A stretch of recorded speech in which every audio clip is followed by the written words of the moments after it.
Hi hello ನಮಸ್ಕಾರ ಎಲ್ಲರಿಗೂ nature spirit 9 Kannada tarot card ರೀಡಿಂಗಿಗೆ ವೆಲ್ಕಮ್. ಇವತ್ತು ನಾವು ತಗೋತಾ ಇರುವಂತಹ ಒಂದು ವಿಶೇಷವಾದಂತಹ ರೀಡಿಂಗ್ ಯಾವುದು? ಪ್ರತಿ ಗುರುವಾರದಲ್ಲಿಯೂ ಕೂಡ ಶ್ರೀ ಗುರು ರಾಘವೇಂದ್ರ ಸ್ವಾಮಿಗಳ ಒಂದು ಸಂದೇಶಗಳು ನಿಮಗೆ ವಿಶೇಷವಾಗಿ ಸಿಗ್ತಾನೆ ಇರುತ್ತೆ, ಹೌದಲ್ವಾ? ಅದೇ ರೀತಿಯಲ್ಲಿ ಈ ಬಾರಿಯೂ ಕೂಡ ಶ್ರೀ ಗುರು ರಾಘವೇಂದ್ರ ಸ್ವಾಮಿಗಳ ವಿಶೇಷ ಸಂದೇಶಗಳು ನಿಮಗೆ ಸಿಗ್ತಾ ಇದೆ. ರಾಯರಿದ್ದಾರೆ ಎಂತ ರಾಯರಿದ್ದಾರೆ ಅಂತ ಯಾರೆಲ್ಲ ನಂಬ್ತಾ ಇದ್ದೀರೋ ಅವರಿಗೆಲ್ಲರಿಗೂ ಕೂಡ ಒಂದು ವಿಶೇಷವಾದಂತಹ ರೀತಿಯ ಸಂದೇಶವನ್ನ ಕೊಡ್ತಾ ಇದ್ದಾರೆ. ಹಾಗಿದ್ರೆ ನಾವು ವಿಶೇಷ ಸಂದೇಶವನ್ನ ಹೇಗೆ ಪಡ್ಕೊಳ್ಳೋದು ಅನ್ನೋದಾದ್ರೆ, ನೀವು ಮೊದಲಿಗೆ ನಿಮ್ಮ ಕಣ್ಣ ಮುಂದೆಯೇ ರಾಯರಿದ್ದಾರೆ ಒಂದು ಇಮೇಜ್ ಅನ್ನು ನಾವು ಹಾಕಿದ್ದೇವೆ. ಅದನ್ನ ಬಿಟ್ರೆ ನಿಮ್ಮ ದೇವರ ಮನೆಯಲ್ಲಿ ಅಥವಾ ದೇವರ ಗೂಡಿನಲ್ಲಿ ನೀವೇನಾದ್ರೂ ಪೂಜೆಗಳನ್ನ ಮಾಡ್ತಾ ಇದ್ರೆ, ದೇವರ ಫೋಟೋವನ್ನ ಇಟ್ಟು ನೀವು ಪೂಜೆಯನ್ನು ಮಾಡ್ತಾ ಇದ್ರೆ, ಅಥವಾ ದೇವಸ್ಥಾನದಲ್ಲಿಯೇ ನೀವೇನಾದ್ರೂ ಇದ್ರೆ, ಓಕೆ, ಗುರು ರಾಘವೇಂದ್ರ ಸ್ವಾಮಿಗಳ ಬಳಿ ಅಥವಾ ಅವರ ಮುಂದೆ ಕುಳಿತು ಯಾವುದೇ ವಿಚಾರವನ್ನಾದರೂ ನೀವು ಹೇಳ್ಕೋಬಹುದು. ಯಾಕೆಂದ್ರೆ ಗುರು ರಾಘವೇಂದ್ರ ಸ್ವಾಮಿಗಳನ್ನ ಗುರುಗಳು ಅಂತೀವಿ, ನಮ್ಮ ತಂದೆ ಅಂತೀವಿ, ಮತ್ತೆ ಮಾರ್ಗದರ್ಶನವನ್ನ ನೀಡುವಂತಹ ಅತಿ ಮುಖ್ಯವಾದಂತಹ ದೇವರು ಅಂತ ಕೂಡ ನಾವು ಹೇಳ್ತೀವಿ. ಸೊ ಅವರ ಮುಂದೆ ನಮ್ಮೆಲ್ಲ ಕಷ್ಟಗಳನ್ನ ಹೇಳ್ಕೋಬಹುದು ಅನ್ನುವಂತಹ ಒಂದು ನಂಬಿಕೆ ಮೇಲೆ, ವಿಶ್ವಾಸದ ಮೇಲೆ, ಭಕ್ತಿಯ ಮೇಲೆ ನಾವು ಅವರ ಮುಂದೆ ನಿಲ್ತೀವಿ. ನಮ್ಮೆಲ್ಲ ದುಃಖಗಳನ್ನ ನಾವು ಹೇಳ್ಕೊತೀವಿ. ಆ ಎಲ್ಲ ದುಃಖಗಳನ್ನ ಕೂಡ ನೀವು ಹೇಳ್ಕೋಬಹುದು. ಇವತ್ತಿನ ಗುರುವಾರದಲ್ಲಿ ನೀವು ಶ್ರೀ ಗುರು ರಾಘವೇಂದ್ರ ಸ್ವಾಮಿಗಳ ಮುಂದೆ ಕೂತು ನಿಮ್ಮೆಲ್ಲ ಕಷ್ಟಗಳನ್ನ ಹೇಳ್ಕೊಳ್ಳಿ. ಮನಪೂರ್ವಕವಾಗಿ ನೀವೇ ಹೇಳ್ಕೊಳ್ಳಿ. ನಮ್ಮ ತಂದೆ ತಾಯಿಯ ಬಳಿಯಲ್ಲಿ ನಾವೆಲ್ಲ ಕಷ್ಟಗಳನ್ನ ನಾವು ಹೇಗೆ ಹೇಳ್ಕೊತೀವೋ ಅದಕ್ಕಿಂತಲೂ ನಿಷ್ಕಲ್ಮಶವಾದಂತಹ ಹೃದಯದಿಂದ, ಯಾವುದೇ ಭಯ ಇಲ್ಲದ ಹಾಗೆ, ಯಾವುದೇ ರೀತಿಯ ಮುಜುಗರವೂ ಇಲ್ಲದ ಹಾಗೆ, ಒಂದು ರೀತಿಯ ಭಕ್ತಿಪೂರ್ವಕವಾಗಿ ನಿಮ್ಮೆಲ್ಲ ಮನಸ್ಸಿನ ಕಷ್ಟಗಳನ್ನಿರಬಹುದು, ನೋವುಗಳನ್ನಿರಬಹುದು, ಸಂಕಟಗಳನ್ನಿರಬಹುದು, ಏನೇ ವಿಚಾರವನ್ನ ಶ್ರೀ ಗುರು ರಾಘವೇಂದ್ರ ಸ್ವಾಮಿಗಳ ಬಳಿಯಲ್ಲಿ ಹೇಳೋದಕ್ಕೆ ಮುಂಚಿತವಾಗಿ ಶ್ರೀ ಗುರು ರಾಘವೇಂದ್ರ ಸ್ವಾಮಿಗಳನ್ನ ಮನಸ್ಸಿನಲ್ಲಿಯೇ ಭಕ್ತಿಪೂರ್ವಕವಾಗಿ, ಪ್ರೀತಿಪೂರ್ವಕವಾಗಿ ನಮಿಸಿ ನಂತರ ನಿಮ್ಮ ವಿಚಾರಗಳನ್ನ ಹೇಳುವ ಪ್ರಯತ್ನಗಳನ್ನ ಮಾಡಿ. ಹೇಳ್ಕೊಂಡಾಯ್ತು, ನೀವೆಲ್ಲ ವಿಚಾರಗಳನ್ನ ಶ್ರೀ ಗುರು ರಾಘವೇಂದ್ರ ಸ್ವಾಮಿಗಳ ಬಳಿಯಲ್ಲಿ ಹೇಳ್ಕೊಂಡಾಯ್ತು. ಈಗ ನಿಮಗೆ ಉತ್ತರ ಬೇಕಲ್ವಾ? ಸೊ ನಿಮ್ಮ ಕಣ್ಣ ಮುಂದೆ ಕಾಣ್ತಾ ಇರುವಂತಹ 2 ಹೂಗಳಲ್ಲಿ ಯಾವುದಾದರೊಂದನ್ನ ಆಯ್ಕೆ ಮಾಡ್ಕೊಳ್ಳಿ. ಒಂದು ಪಾರಿಜಾತದ ಹೂವನ್ನ ಆಯ್ಕೆಯಾಗಿ ಕೊಟ್ಟಿದ್ದೇನೆ, ಇನ್ನೊಂದು ದೇವಣಿಗೆ ಹೂವು ಅಂತ ಕೂಡ ಅದನ್ನ ಕರೀತಾರೆ. ಸೊ ದೇವಣಿಗೆ ಹೂವು ಅನ್ನೋದು ಇನ್ನೊಂದು, ಅಂದ್ರೆ ವೈಟ್ ಯೆಲ್ಲೋಯಿಶ್ ಇರುವಂತಹ ಫ್ಲವರ್ ಅನ್ನ ಆಯ್ಕೆ ಮಾಡ್ಕೊಂಡ್ರೆ ಅದು ದೇವಣಿಗೆ ಹೂವು. ಇನ್ನೊಂದು ವೈಟ್ ಅಂಡ್ ರೆಡ್ ಕಾಂಬಿನೇಷನ್ ಅಲ್ಲಿ ಇರುವಂತಹದ್ದು ಪಾರಿಜಾತ ಹೂವು. ಆ ಪಾರಿಜಾತ ಹೂವನ್ನ ನೀವು ಆಯ್ಕೆ ಮಾಡ್ಕೊಂಡ್ರೆ ಅದು ಫೈಲ್ ನಂಬರ್ 1. ದೇವಣಿಗೆ ಹೂವನ್ನ ನೀವು ಆಯ್ಕೆ ಮಾಡ್ಕೊಂಡ್ರೆ ಫೈಲ್ ನಂಬರ್ 2 ಆಗಿರುತ್ತೆ. ಆಯ್ಕೆಯನ್ನ ಮಾಡ್ಕೊಳ್ಳುವಾಗ ಬಹಳಷ್ಟು ಕಾನ್ಸಂಟ್ರೇಷನ್ ಇಂದ ನಿಮ್ಮ ಮನಸ್ಸಿನಲ್ಲಿರುವಂತಹ ಯಾವುದೇ ವಿಚಾರ ಇರಬಹುದು, ಪ್ರೀತಿಯ ಬಗ್ಗೆ ಇರಬಹುದು, ಹಣಕಾಸಿನ ಬಗ್ಗೆ ಇರಬಹುದು, ಬಿಸ್ನೆಸ್ಸಿನ ಬಗ್ಗೆ ಇರಬಹುದು, ಆರೋಗ್ಯದ ಬಗ್ಗೆ ಇರಬಹುದು, ಯಾವುದೇ ವಿಚಾರವನ್ನ ನೀವು ಮನಸ್ಸಿನಲ್ಲಿ ಇಟ್ಕೊಂಡ್ರು ಕೂಡ ಆ 2 ಹೂಗಳನ್ನ ನೀವು ನೋಡಿ ಕರೆಕ್ಟ್ ಆಗಿ ನಿಮಗೆ ಯಾವ ಹೂವಿನ ಕಡೆ ನಿಮ್ಮ ಗಮನ ಹೋಗುತ್ತೋ ಆ ಹೂವನ್ನ ಆಯ್ಕೆ ಮಾಡ್ಕೊಳ್ಳಿ. ನಿಮ್ಮ ಆಯ್ಕೆಯಲ್ಲಿಯೇ ಉತ್ತರಗಳು ಇರುತ್ತೆ. ಯಾವ ಹೂವನ್ನ ನೀವು ಆಯ್ಕೆ ಮಾಡ್ಕೋತಿರೋ ಅದರ ಮೂಲಕವಾಗಿ ನಿಮಗೆ ರಾಯರ ಕೆಲವು ಸಂದೇಶಗಳು ಸಿಗುತ್ತೆ. ಓಕೆ, ಸೊ ಆ ಹೂವಿನಲ್ಲಿಯೇ, ನೀವು ಆಯ್ಕೆ ಮಾಡುವಂತಹ ಹೂವಿನಲ್ಲಿಯೇ ರಾಯರ ಸಂದೇಶಗಳು ಇರುತ್ತೆ. ಅದನ್ನ ನೀವು ತಗೋಬಹುದಾಗಿರುತ್ತೆ. ಓಕೆನಾ?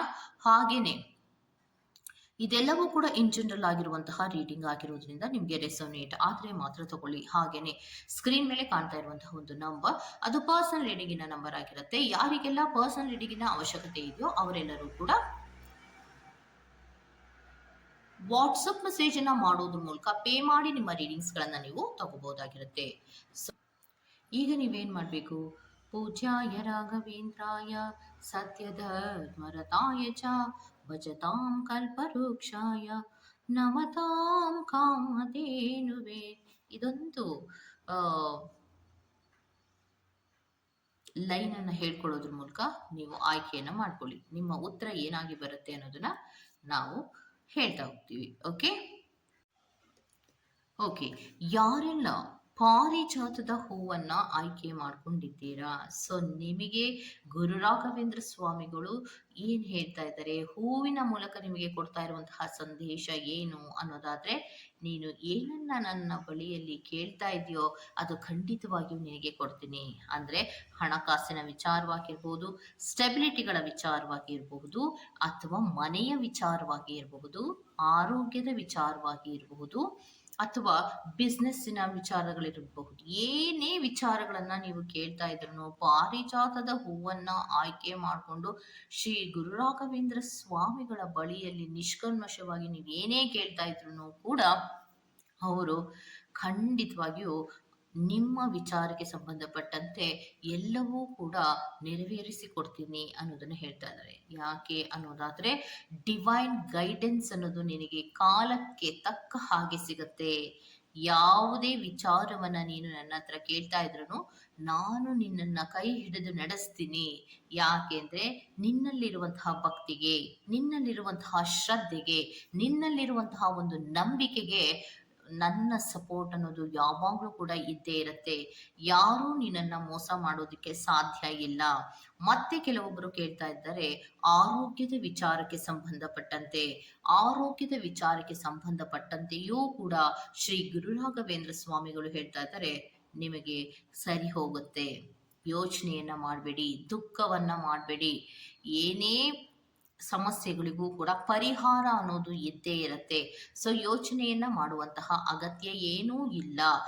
ನೀವು ಮನಸ್ಸಿಟ್ಟು ನೀವು ಮಾಡುವಂತಹ ಕೆಲಸಗಳ ಕಡೆಗೆ ಗಮನವನ್ನ ಕೊಟ್ರೆ ನನ್ನ ಕಡೆಯಿಂದ ನಿಮಗೆ ಫಲ ಅನ್ನೋದು ಸಿಕ್ಕೇ ಸಿಗತ್ತೆ ಅನ್ನೋದನ್ನ ಹೇಳ್ತಾ ಇದ್ದಾರೆ. ಓಕೆ.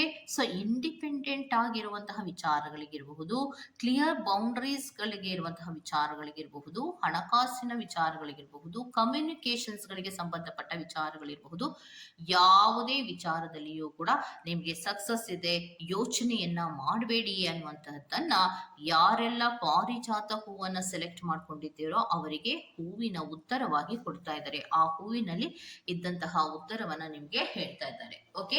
ಸೊ ಇದಿಷ್ಟು ಪಾಯಲ್ ನಂಬರ್ 1 ಅವರ ರೀಡಿಂಗ್ ಆಗಿರುತ್ತೆ. Go to the next Payal number 2. ಯಾರೆಲ್ಲ ದೇವನಿಗೆ ಹೂವನ್ನ ಆಯ್ಕೆ ಮಾಡ್ಕೊಂಡಿದ್ದೀರೋ, ಸೊ ನಿಮಗೆ ಶ್ರೀ ಗುರು ರಾಘವೇಂದ್ರ ಸ್ವಾಮಿಗಳು ಏನ್ ಹೇಳ್ತಾ ಇದ್ದಾರೆ? ಶ್ರೀ ಗುರು ರಾಘವೇಂದ್ರ ಸ್ವಾಮಿಗಳ ಮುಂದೆ ಕುಳಿತು ನೀವು ಯಾವ ವಿಚಾರವನ್ನ ನೀವು ಹೇಳ್ಕೊತಾ ಇದ್ದೀರೋ ಅದಕ್ಕೆ ಹೂವಿನಲ್ಲಿ ಬರ್ತಾ ಇರುವಂತಹ ಉತ್ತರ ಏನು, ನೀವೇ ಆಯ್ಕೆ ಮಾಡ್ಕೊಂಡಂತಹ ಹೂವಿನಲ್ಲಿ ಬರ್ತಾ ಇರುವಂತಹ ಉತ್ತರ ಏನು ಅನ್ನೋದನ್ನ ನೋಡೋಣ. ಓಕೆ. ಸೊ ನಿಮಗೆ ಗುರು ರಾಘವೇಂದ್ರ ಸ್ವಾಮಿಗಳು ಏನ್ ಹೇಳ್ತಾ ಇದ್ದಾರೆ ಅನ್ನೋದಾದ್ರೆ, ರಿಲೇಶನ್ಶಿಪ್ಪಿನ ವಿಚಾರದಲ್ಲಿ ಎಲ್ಲವನ್ನ ಕೂಡ ಬೇಕು ಬೇಕು ಅಂತ ಹಾತೊರಿಕೆ ಮಾಡಬೇಡಿ. ಅದೆಲ್ಲವೂ ಕೂಡ ರಿಲೇಶನ್ಶಿಪ್ಪಿನ ವಿಚಾರದಲ್ಲಿ ಏನನ್ನ ಬೇಕು ಬೇಕು ಅಂತ ಹೋಗ್ತಿರೋ ಅದರಲ್ಲೇ ನಿಮಗೆ ಕೆಲವೊಂದು ತೊಂದರೆಗಳಿರುವಂತಹ ಸಾಧ್ಯತೆಗಳಿರುತ್ತೆ. ಯಾವುದೇ ರಿಲೇಶನ್ಶಿಪ್ ಇರಬಹುದು, ಯಾವುದೇ ಪ್ರೀತಿಯ ವಿಚಾರಗಳಿಗಿರಬಹುದು, ಸದ್ಯಕ್ಕೆ ನೀವು ನಿಮ್ಮ ಕಡೆಗೆ ಮಾತ್ರವೇ ಗಮನವನ್ನ ಕೊಡಿ. ಸೆಲ್ಫ್ ಕೇರ್ಗಳ ಕಡೆಗೆ ಗಮನವನ್ನ ಕೊಡಿ ಅನ್ನೋದನ್ನ ಹೇಳ್ತಾ ಇದ್ದಾರೆ. ಮತ್ತೆ ಇನ್ನೊಂದು ಏನನ್ನ ಹೇಳ್ತಾ ಇದ್ದಾರೆ ಅಂದ್ರೆ, ಪ್ರೊಟೆಕ್ಷನ್ ಮಾಡ್ಕೊಳ್ಳಿ. ಕೆಲವೊಬ್ಬರಿಗೆ ಇವಿಲ್ ಐ ಪ್ರೊಟೆಕ್ಷನ್ ಅನ್ನ ಮಾಡ್ಕೊಳ್ಳಿ. ಕೆಲವೊಬ್ಬರಿಗೆ ಏನ್ ಹೇಳ್ತಾ ಇದ್ದಾರೆ, ಇವಿಲ್ ಐಗಳಿಂದ ಪ್ರೊಟೆಕ್ಷನ್ಸ್ ಅನ್ನ ಮಾಡ್ಕೊಳ್ಳೋ ಕಡೆಗೆ ಹೆಚ್ಚು ಗಮನವನ್ನ ಕೊಡಿ. ಅಂದ್ರೆ ದೃಷ್ಟಿಗಳ ಬಗ್ಗೆ ಇರಬಹುದು, ಅಥವಾ ಒಂದು ರೀತಿಯ ನೆಗೆಟಿವಿಟಿಯ ವಿಚಾರಗಳ ಕಡೆಗೆ ಇರಬಹುದು. ಈ ತರಹದ್ದೆಲ್ಲ ವಿಚಾರಗಳಿಗೆ ಸಂಬಂಧಪಟ್ಟಂತೆ ಸ್ವಲ್ಪ ನೀವು ಗಮನವನ್ನ ಕೊಟ್ಕೊಳ್ಳಿ. ಯಾಕಂದ್ರೆ ಲೇಸಿನೆಸ್ಸಿನಲ್ಲಿ ಅಥವಾ ಗೊತ್ತಾದ್ರೂ ಗೊತ್ತಾಗದೇ ಇರೋ ತರ ಇರುವಂತಹ ಪ್ರಯತ್ನಗಳನ್ನ ಮಾಡಬೇಡಿ. ನಿಮ್ಮ ಹತ್ತಿರ ಇರುವಂತಹ ವ್ಯಕ್ತಿಗಳಿಂದಲೇ ನಿಮ್ಗೇನಾದ್ರೂ ತೊಂದರೆ ಆಗ್ತಾ ಇದೆಯಾ, ಅದನ್ನು ಸ್ವಲ್ಪ ಗಮನವನ್ನ ಕೊಟ್ಕೊಂಡು ಮುಂದುವರಿಕೆಯನ್ನ ಮಾಡಿ. ಯಾಕೋ ನೀವು ಕೇಳ್ತಾ ಇರುವಂತಹದ್ದು ವಿಚಾರ, ಯಾವುದೇ ವಿಚಾರಗಳಿರಬಹುದು, ಅದರಲ್ಲಿ ಸ್ವಲ್ಪ ತೊಂದರೆಗಳಿದೆ ಅನ್ನೋದನ್ನ ಹೇಳ್ತಾ ಇದ್ದಾರೆ. ಯಾಕೆ ಅಂದ್ರೆ ನಿಮ್ಗೆ ಅಲ್ಲಿ ಸಮಾಧಾನ ಇಲ್ಲ. ನೀವೇನನ್ನ ಬೇಕು ಬೇಕು ಬೇಕು ಅಂತ ಬೇಡ್ತಾ ಇದ್ದೀರೋ ಅದರಲ್ಲಿ ನಿಮ್ಗೆ ಸಮಾಧಾನ ಇರೋದಿಲ್ಲ, ಸಂತೋಷ ಇರೋದಿಲ್ಲ.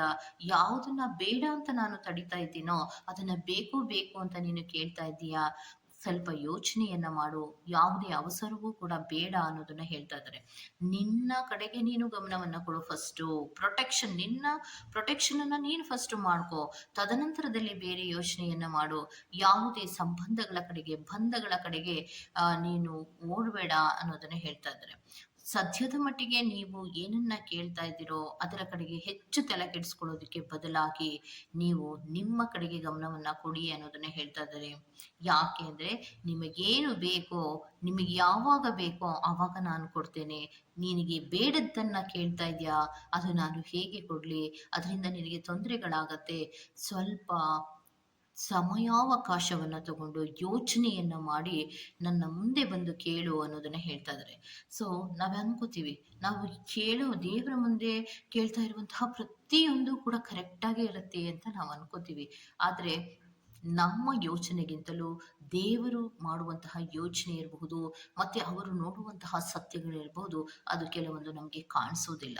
ಸೊ ಅದೇ ಕಾರಣಗಳಿಗೋಸ್ಕರವಾಗಿ ನಮ್ಗೆ ಯಾವುದು ಕಷ್ಟವನ್ನ ಕೊಡ್ತಾ ಇರುತ್ತೋ, ಯಾವುದರಿಂದ ನಮ್ಗೆ ಲಾಸಸ್‌ಗಳಾಗಿರುತ್ತೋ, ಯಾವುದರಿಂದ ನಮ್ಗೆ ಫೀಲಿಂಗ್‌ಗಳ ಲಾಸಸ್‌ಗಳಿರ್ಬೋದು, ಎಮೋಷನಲ್ ಲಾಸಸ್‌ಗಳಿರ್ಬೋದು, ಫೈನಾನ್ಷಿಯಲ್ ಲಾಸಸ್‌ಗಳಿರ್ಬೋದು, ಆಗ್ತಾ ಇರುತ್ತೋ ಅದನ್ನೇ ನಾವು ಕೇಳ್ತಾ ಇರ್ತೀವಿ ಬೇಕು, ಬೇಕು ಅಂತ. ಆದ್ರೆ ಶ್ರೀ ಗುರು ರಾಘವೇಂದ್ರ ಸ್ವಾಮಿಗಳು ಯಾರು ದೇವನಿಗೆ ಹೂವನ್ನ ಆಯ್ಕೆಯನ್ನು ಮಾಡ್ಕೊಂಡಿದ್ದರೋ ಅವರಿಗೆ ಹೇಳ್ತಾ ಇರೋದೇನಂದ್ರೆ, ಸ್ವಲ್ಪ ಸಮಾಧಾನದಲ್ಲಿ ಇದ್ದು ನಿನ್ನ ಕಡೆಗೆ ನೀನು ಗಮನ ಕೊಡುವಂತಹ ಪ್ರಯತ್ನವನ್ನ ಮಾಡು. ಸದ್ಯಕ್ಕೆ ನೀನು ಏನು ಕೇಳ್ತಾ ಇದೆಯೋ ಅದರ ಕಡೆಗೆ ಗಮನವನ್ನ ಕೊಡ್ಬೇಡ. ನಿನ್ನ ಕಡೆಗೆ ಮಾತ್ರವೇ ಗಮನವನ್ನ ಕೊಡು.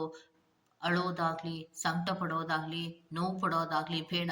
ಯಾಕಂದ್ರೆ ನೀನು ಏನನ್ನ ಬಯಸ್ತಾ ಇದೆಯೋ ಅದರಿಂದಲೇ ನಿನಗೆ ಕೆಲವೊಮ್ಮೆ ತೊಂದರೆಗಳಾಗುವಂತಹ ಸಾಧ್ಯತೆಗಳಿದೆ. ಅದಕ್ಕೋಸ್ಕರವಾಗಿಯೇ ನಿನಗೆ ಸಮಯಾವಕಾಶವನ್ನ ತಗೋ ಅಂತ ಹೇಳ್ತಾ ಇದ್ದೀನಿ ಅನ್ನೋದನ್ನ ಹೇಳ್ತಾ ಇದ್ದಾರೆ. ಓಕೆ, ಸೊ ಇದಿಷ್ಟು ಪಾಯಿಂಟ್ ನಂಬರ್ 2 ಅವರ ರೀಡಿಂಗ್ ಆಗಿರುತ್ತೆ. ಈ ತರಹದ ರೀಡಿಂಗ್ ನಿಮ್ಗೆ ಇಷ್ಟ ಆಗಿದೆ ದಯವಿಟ್ಟು ಸಬ್ಸ್ಕ್ರೈಬ್ ಮಾಡಿ, ಪಕ್ಕದಲ್ಲೇ ಇರುವಂತಹ ಬೆಲ್ ಐಕಾನ್ನ ಪ್ರೆಸ್ ಮಾಡಿ. ನಾನು ನಿಮ್ಮನ್ನ ಮತ್ತೊಂದು ರೀಡಿಂಗ್ಗಳಲ್ಲಿ ಸಿಗ್ತೀನಿ ಅಂತ ಹೇಳ್ತಾ ಅಲ್ಲಿವರೆಗೂ ಟೇಕ್ ಕೇರ್, ಬಾಯ್.